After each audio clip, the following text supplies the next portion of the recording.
So we got to talk about something pretty tough today, and something beyond important, and something that's been on my mind for quite a long time. It seems like no matter where you go right now, there's negativity surrounding Overwatch, and it just seems to never end. It seems that no matter how many things change, and no matter how many new things and new heroes and what seemingly are the right balance changes come around, it just doesn't seem to matter. The impression stays the same. And we're going to talk about that a little bit later, but in the meantime, why is this the case? Why are so many streamers, content creators, and just so many players just generally or genuinely unhappy with the game? And is that really the case? I think there's a lot of hard truths that we're going to have to talk about today. There's a lot of nuance in this topic, but it's an extremely important topic. I'm by no means the only arbiter of truth right now, but I do think that my perspective on these things may be a little bit more balanced. I encourage you to think about this topic on your own because I do think it's incredibly important. I think that we need to talk today about three things. We need to talk about burnout, we need to talk about design, and we need to talk about change. And I'm going to start off with a tweet here. I've got my phone pulled up here that discusses the first of those things, the burnout. And I put this a few weeks ago in response to some of the negativity that I was seeing constantly in my timeline. Reminder that the fastest way to hate Overwatch is to play it 6 to 8 hours every day. You will never be satisfied with the game. It will always make you miserable. The problem isn't the game. I am lucky enough to where my living in Overwatch involves a lot of variety, and so when I do play, I enjoy the game. It definitely has its issues, but I'm not miserable, and I'm not a professional streamer, but I'd encourage content creators in Overwatch to branch out a little into things you enjoy if you are hating the game right now. I'd also like to remind the other 99.999 and so on % of the population that the streamers you watch moaning about the state of the game are just experiencing the accumulated burnout of playing the same game 40 to 50 hours a day for years. Their experience is not yours. Their experience should not affect your enjoyment of the game. It's time to stop letting the professionals' burnout affect the peasants' perception. And obviously this isn't targeted towards anybody in particular by any means. I think that goes without saying. But it's important because I see this all the time. I see the trickle-down effect of a general perception. And now I know some of you in the comments right now are already starting to type up, but it's not. It's objectively bad, and we'll get to those arguments in a little bit here. But let's talk about this. First off, I have a good friend of mine named Landon who works as a sports psychologist in the professional esports scene and has been for many, many years. Really smart guy. And one of the things he talks about is burnout and how having educated, informative mediocrity, not pushing yourself to the limit all the time with everything at the same time, and how that can be incredibly helpful to you as whatever you're trying to get better at, whether that is content creation, streaming, lifting weights, whatever. And he says that it's very easy when you're working in this headspace as an esports professional, whether you're aiming for a professional esports player or just a streamer, to just find burnout because you're pushing for quantity all the time. And I think that I find that myself in that position all the time as a streamer, even though I'm not necessarily in the Overwatch League, professional Overwatch esports anymore, is burnout is a real thing. And it's something that you always consciously have to be very aware of. And you have to measure your efforts. You have to find your biggest bang for your buck. You have to be efficient with your time. And I think a lot of streamers, maybe it's just the ad revenue, just being streaming for long periods of time, are not very smart with how they utilize their time.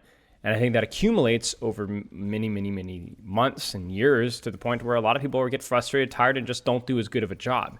This isn't some sort of subjective truth or some mom recommendation. This is science. You need to take a break. You need to be doing different things. You need to be efficient with your time. And just because you're playing video games doesn't make you immune from the same physical and mental fatigue that the average person does. You might have a better job, have more fun doing it, but it in many ways can actually come with a lot more mental baggage. You need to be doing variety. And a lot of the Overwatch streamers that we watch are also not typical streamers in the fact that they are just streamers that play whatever game is hot. They play Overwatch, and then they play Overwatch, and then they play more Overwatch. There's just not a lot of variety or style in a lot of the Overwatch content creators right now. So when it comes to your impressions of the game being affected by your physical and mental health, it's not just important because it's something that's good for you. I think it's good for the community. I think personal responsibility when it comes to approaching these things is unbelievably important because it gives you the objectivity you need to make critiques. In fact, most of the criticisms I have of other people's criticisms of Overwatch 2 is they're just emotionally charged, whether it's from a person who's played the game too much and is frustrated about something that they dealt with, whether it's somebody that only plays one character or one hero or one role, whether somebody plays clearly too much and is just no real logic and just emotion coming out of their mouth. Now, I understand that certainly negative things can lead to negative emotions, and that's something that we have to factor in. But it's important that you're objective with those critiques and with your criticisms. And this is especially important for content creators because, as I said in my tweet, it shifts the perspective for the game from the top down. I got a message just the other day from one of my students who messaged me and was asking for advice because they found out that they just were not enjoying the game as much because they would, read a Reddit post or watch a video or read a tweet about somebody's, opinion about how Malga or Far and it was like, it just made them frustrated, and then they'd see it in game and they get frustrated. And it was hilarious because it was a little microcosm of something that I feel affects millions of people, at least hundreds of thousands of people playing Overwatch, where somebody else's opinion of the game affects not just their opinion of the game, but how much they actually enjoy the game. You see, you can share a factually objective opinion and change someone's subjective experience. For example, if I say that Overwatch 2 as a tank situation is really imbalanced, probably objectively true right now. But if I say that, depending on how I say that, it might change somebody's subjective enjoyment of the game. A lot of low-ranked players definitely struggle with it, but there's a certain percentage of low-ranked players that probably don't care or wouldn't have cared until I brought it up. That doesn't mean that you should not tell the truth if you have legitimate criticisms of the game, but you need to be careful about how you tell the truth. And you also need to be careful if you're somebody that enjoys the game currently right now. Who cares if the game isn't perfectly balanced? If you enjoy it, enjoy it. You see, we know scientifically, I had an angry comment on one of the Twitter replies. We can think for ourselves very much. Thank you very much. No, you actually can't. Nobody can. Everybody's opinion is swayed usually by somebody else's well-stated objective opinion. This is something that's been proved over and over in psychology. Somebody who shares and is well-spoken will often shift people's perspectives before they give a chance to state theirs. In fact, this is so much a factor that oftentimes it's important in business meetings when there's something to be decided that before people start to share their subjective opinions, to get their vote done before. Because if they get their vote done after, that will actually sway their opinion. And this is okay with objective things, truths and false and debate and people giving feedback. But in a subjective thing about whether you should be enjoying the game, you should not be letting other people's opinions sway how much you should enjoy the game. And you should also admit the fact that they are going to change your opinion of the game. It's 100% a fact. That's just how it is. I mean, even myself, if I feel like people are overly negative about the game, I feel like I have to turn off. In fact, there's a great example of this recently where I had a relatively positive reaction to the Season 11 patch notes. I think that they were relatively good, not perfect, but a lot of things moving in the right direction, even if they were small things. So I was very excited about it, and I was like, hey, this is great. Maybe this isn't going to immediately shift the perspective of the game immediately, but I'm very happy about a lot of these changes. And then I know there were other content creators that I found out afterwards that had a very negative reaction. And I was like, you could get whiplash from looking at those creators and my creators. And I think it was a good moment for me because I think looking at those other creators' reactions, I think the main criticism was some concern about Malga. It's a very legitimate concern. And I think that my thoughts on the patch were also very legitimate as well. So which one was right? And I think that there was a lot of people in there that really didn't know what to think. And the answer is, don't think. Just play the game. Make your own decision. If you enjoy it, great. You don't enjoy it, okay. Move on. And I think that that's the important thing for me where, two things can technically be true. So which one should you let affect your enjoyment of the game? I think opinions snowball. The support situation early in Overwatch 2 is a great example of this, where early impressions of support with one fewer tank to hold space was that support was really bad, really, really weak. The support passive, the self-heal passive is the strongest it was ever been. But it didn't matter. Support was really bad. A lot of unhappy people, a lot of people really not enjoying support whatsoever, and a lot of people complaining and asking for balance changes. And we got some support balance changes, but it was completely unnecessary. Support was fine. The support passive was actually incredibly OP, and the support players are overall just fine. The problem was that a lot of the support players were not used to the slightly new playstyle, and the vocal minority were shifting the perspective of the quiet majority. And this led to a balancing disaster that we're still dealing with the repercussions of to this day. And I think it's a very important reminder that just because people say something is the case is not necessarily true, and people might need time to adjust. Some things can be objectively true, but subjectively seen in a completely different light. And I think we need to be really careful when we give feedback that we're giving things not just due to the general impression, but of what is objectively true. I feel like that's the case right now with Tank. Now, before you guys complain about this, I do think Tank has its issues. I think 5v5 in the solo Tank environment has brought a lot of issues and a lot of baggage, and there's some things that are objectively wrong. But I also think it's complete hyperbole and foolishness to say that tank is an unplayable role all the time right now. I think it's completely false. And I find it especially ironic when a lot of the times it's exacerbated by the tank players themselves. For example, I would say about 30, 40, maybe even 50% of the games that I play on tank, when the enemy tank counter swaps me, it's a completely inappropriate swap. For example, I see this all the time. I'll be playing Winston on Dorado. The enemy team is on something like a Reinhardt. They try to counter swap me on Dorado and they go Orisa, who is not only not that great of a Winston counter anymore, but is also pretty terrible on Dorado. And so they swap to something that actually makes no sense. And if I'm playing Winston even remotely correctly, it doesn't really shift my perspective at all. Another situation I'll see is when people will counter swap me to Roadhog. And now that's a lot harder as a Winston, but the person clearly doesn't play Roadhog, focuses me the entire match, and all I really have to do is live. And while that person has kind of ruined my experience, maybe tank does suck, but they've ruined their game too. It's a self-inflicted gunshot wound, and they're going to feel bad and complain about how terrible tank is and I have to counter swap and then if my teammates don't carry, but it's self-inflicted. And so even though tank definitely has its issues, again, it's a community problem. And where does this counter swap mindset come from? Well, because it does work better than it should, but it definitely is way overrated. And in fact, I made a video about this a long time ago, about how I think tank counter swapping definitely works. It definitely works more than it should, but it's not necessarily the most deciding factor in the match. And I think some people are going to disagree with me with that, but I'm sorry, you're wrong. That this is an exacerbated opinion by people because it's easy, because it's talked about a lot of the times. It's definitely going to be overrated. And that's just how it is.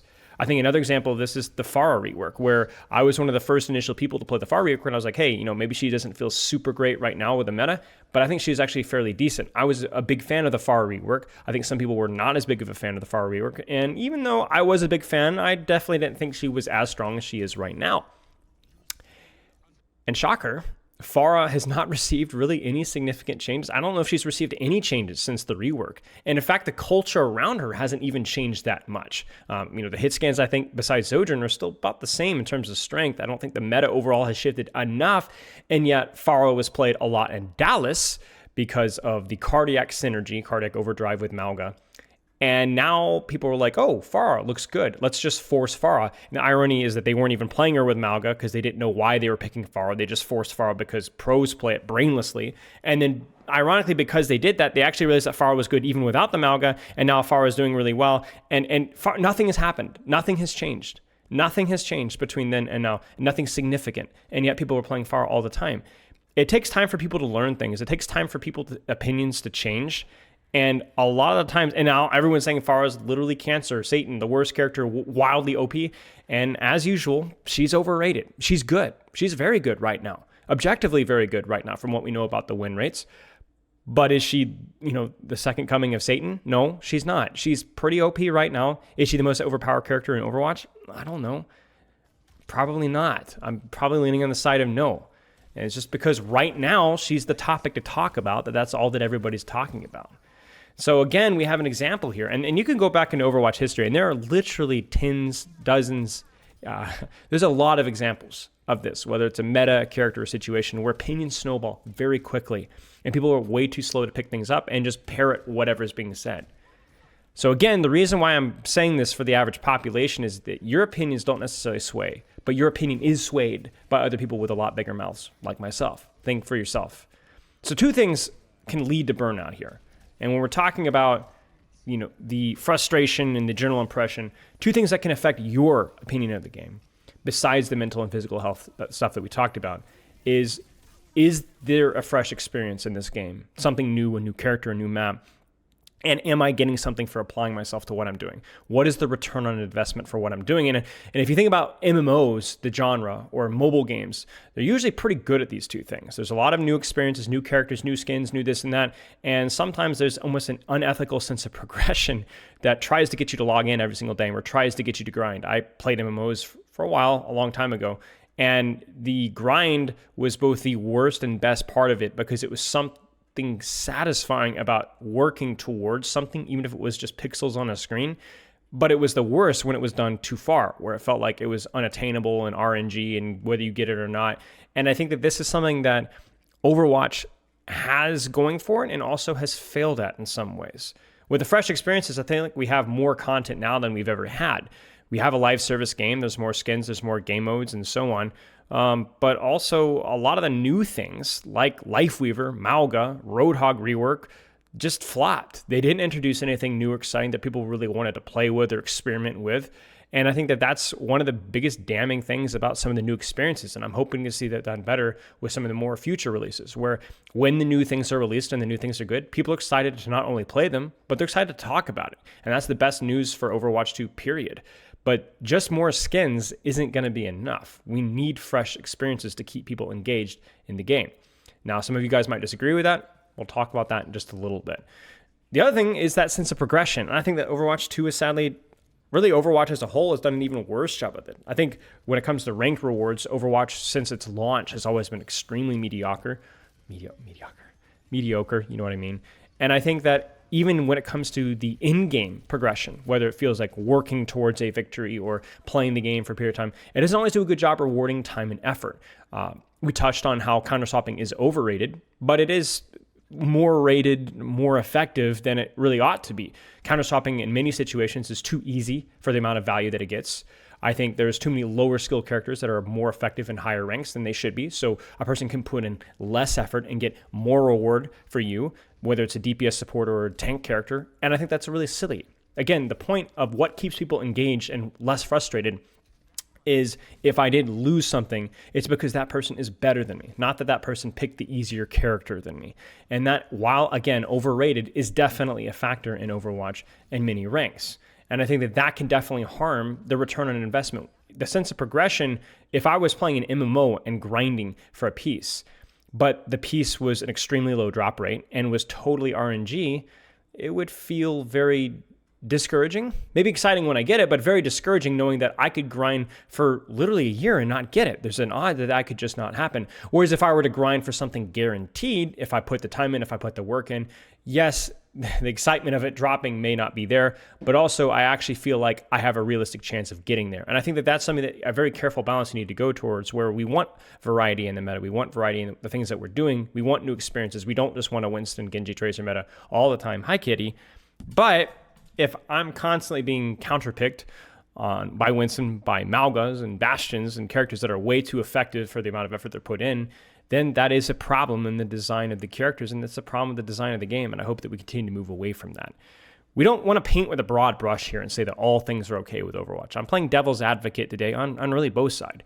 I think the deserved criticism for the PvE, all the new things that we could have gotten, the fresh experiences that flopped miserably, the sloppy transition into 5 versus 5, and many of the development hours that went nowhere were really fair criticisms of Overwatch. But we also have to be objective about what do we need to be doing differently here in terms of the design of the game.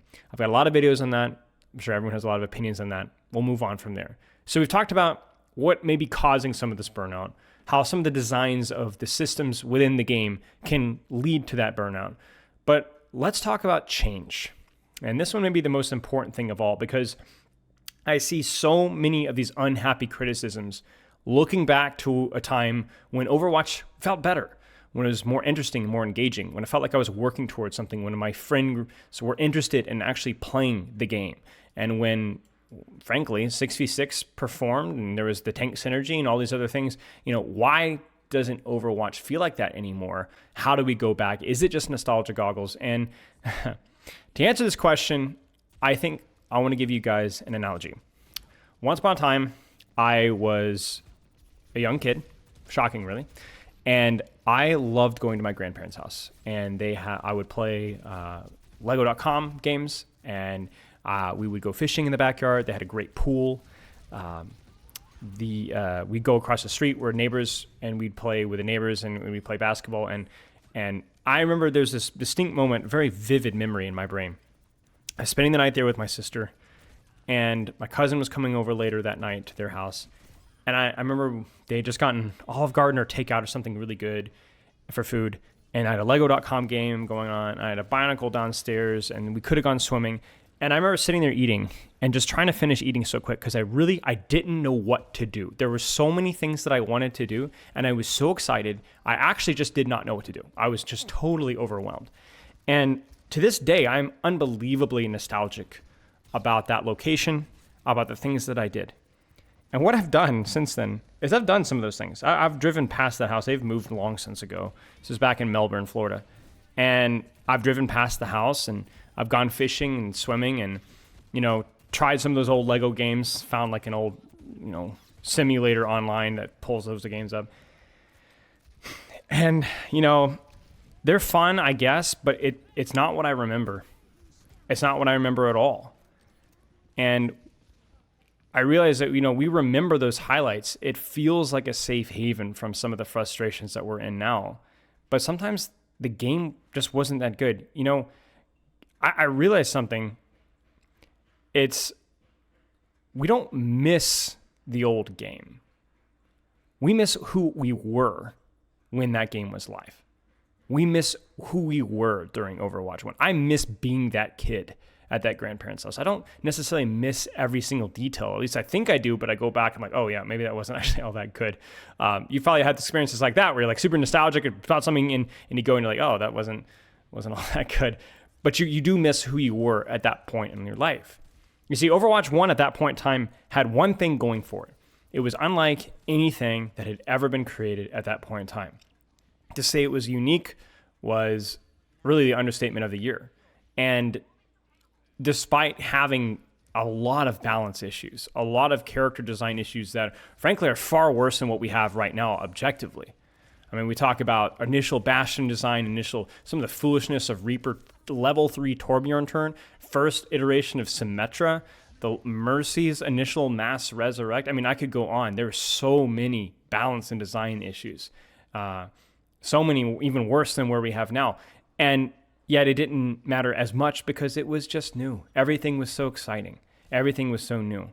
And the reason why this is so dangerous is because we can misinterpret that feeling as being that is strictly the way the game was then. We try to replicate that exact same situation and where we are right now, and that does not fix the problem. Remember, guys, it's not the game that we miss. It's where we were within the game. Now, does that say that there weren't some things that Overwatch 1 did better than Overwatch 2 in that regard? I think, the obvious one in terms of the solo tank experience. But actually beyond that, I don't think there's a single thing about Overwatch 1 that I want back. Not a single thing. I don't want 2CP back. I don't want any of those old character or hero designs back. Maybe Ledge Dash with Genji or something silly with that. But I don't want any of that awful garbage design back. The novelty is long worn off. We need to move on to new and different things now. And I think the reason why that's so important is that, hey kitty, is that shifts our feedback. That shifts our perspective, and that can make us really ungrateful with where we are right now. And it can also mean that we give a lot of really bad feedback. We don't want to go back to Overwatch 1, guys. You don't want that. In fact, there were so many negative things about that you may not even remember. And if you were confronted with it, you go, oh, right? Now, does that mean that we need to gaslight ourselves to say that everything that Overwatch 1 did, everything that Overwatch 2 does now is better? No. But again, we need that objectivity. We need to understand what position that we're in. You see, change is good. Even if Overwatch 1 was perfect, change is good. I think the novelty of something is what allowed Overwatch 1 to be exciting, and that's something that Overwatch 2 needs to continue to work towards. Because if the game quality is great, if it ain't broke, don't fix it, is actually not the greatest strategy to always have. I'm a big fan of a game called Age of Empires 2, and for a long time, Age of Empires 2 didn't have anything new or interesting. It was a great game, relatively well balanced, and it had a decent scene, but it wasn't anywhere near as popular as it was when it first launched. It had a very small, dedicated group of people, and really didn't start to do a whole lot better until new designs and HD rework, some new balance changes, and even some new civilizations were introduced that it actually start to revive. Now, it did those things very well, which kudos to that development and balance team. But it needed new content for people to be interested in it again. It needed that novelty to suck people back in. Otherwise, people might go back and be like, oh, remember that game? Let's play it again. Play a few times. Wow, it's great. Anyway, let's move on. That's best case scenario. And I think the analogy of change carries so far beyond video games. It's an inherent part of our human psychology. Have you ever heard of the band called the Beatles? One of the things that the Beatles did remarkably well is really evolve and develop their sound album to album. And maybe you're not the biggest fan of the Beatles. I enjoy them. But something that they did incredibly well is that it felt like every album was a slight evolution of their sound. It sounded different, but yet when you're talking about like what are the best Beatles albums of all times, it honestly feels like in many ways they got better with age. And comparing the first album sounds, the relatively basic rockabilly sounds, to the much more advanced, almost alternative rock sounding stuff of their later albums, it's hard to even believe that they're the same band. Some of the sounds worked, some of them didn't, but overall it was good, it was novel, it was interesting, and it was creative. And that's something that I feel like in the video game industry we need to do well. It's not just in your own interest from a creative integrity standpoint to evolve yourself, but it's also in the interest of better business. Doing something really well is great, but you need to be doing something really well and doing something a little bit differently. Because if all you do is the same thing over and over again, that novelty is going to really wear off and people are going to want to move on to new and different things. Change is important, novelty is important, but it has to be done with creative integrity, it has to be done with intention, it has to be done with passion, and it has to be done just well. And I think the biggest thing is, what do we do with all this? And I think the best advice that I have for you is just do what you enjoy. Right now in Overwatch, today, this week, play what you enjoy. Play what heroes you enjoy. Play for how long you're in having fun. Play with friends. Play by yourself. Solo queue, quick play, arcade, custom games. Play for how long you enjoy, and then when things are getting a little bit frustrating, because Overwatch is objectively a very stressful game, whether you enjoy that or don't enjoy that, then call it, then end it, then do something else. If you're not enjoying this season of Overwatch, if the last 20 games you've played just haven't really hit the same for you, don't play. Don't play. Then move on. Avoid content. Avoid recreation that makes you unhappy. And for crying out loud, avoid subjective opinions that are going to shift your perspective of the game for the worse. And I know the irony is, as being one of the main people that provides a lot of criticisms of Overwatch's game design, but the irony is that I would say that I'm one of the more I enjoy the game more than most content creators, because as much of a critical eye that I have for a lot of the game design and hero design stuff, the way that I play the game is relatively just going and just grind and play the character that I want to play, whether it's for content or for my own purposes. And I don't play particularly much. I play 2 to 3 hours, 2 to 3 times a week, tops. And I like the game. And it helps me to give a good objective opinion about where I feel the game is going. I don't feel particularly emotional about a lot of my opinions. And I think that that's a good representation of the average player base. I think it's not a good representation for you to be emulating the opinions of people that play a lot at a very high level and for a long time and have done so for many years. So content creators, I challenge you to be more balanced with your own approach, not just within Overwatch, but how you're doing things outside of Overwatch as well. Be aware of your biases. And for the average peasant out there that's actually doing something with their life outside of Overwatch, please don't let talking heads like myself shift your perspective of the game. If you're only going to listen to one thing I say, make your own opinion about where you think the game is and how much you're enjoying the game. And then don't just have an opinion. Make the opinion what you actually feel. And many times I felt like the game was relatively balanced, but I wasn't playing it that much. So you know what? I'll say the game's relatively balanced, but I'm not going to play the game that much. I'm not going to let my opinion shift how I play. If I just don't have fun, I just don't have fun. Play what you want, do what you want. That's all. Anyway, that's about all I got. Enjoy the rest of your day. If you guys are interested in supporting me, we're really close to 50,000 subscribers. So give that subscribe button a press, a click. I don't know. Anyway, that's all I got.